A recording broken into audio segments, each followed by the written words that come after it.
আসসালামু আলাইকুম। যাইতাছি অফিসে,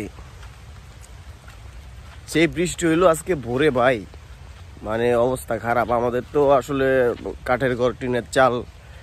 এই টিনের চাল ভোরবেলা 5:30টার দিকে মনে হয় বৃষ্টিটা হইলো। মনে হইতেছে যে টিনের চাল মনে হয় ছিঁড়ে যাবে, এরকম ভাবে বৃষ্টি হয়েছে। এখনো বৃষ্টি হইতেছে, এই যে বৃষ্টির পড়তা আছে তো পড়তেই আছে, কিছু করার নাই ভাই। বাপের যদি টাকা পয়সা একটু বেশি থাকতো, মানে ওই যে বলে না জমিদার টাইপ আর কি, যদি ওইরকম কিছু একটা হইতো তাইলে আর কি এখন বিছানার মধ্যে একটু ঘুমায় থাকতে পারতাম শান্তি মতো। তো ওইটা তো নাই, ওই তো ফিক দেয় নাই আল্লাহ এখনো। চাকরি বাকরি করি খাই, এই জন্য এই যে বৃষ্টির মধ্যে ভিজতে ভিজতে যাইতেছি। কিছু করার নাই তো, আসলে ডিউটি হচ্ছে 10টায়।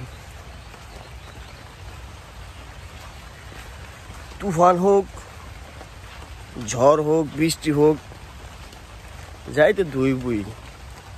এই আসলে জীবন, কিছু করার নাই।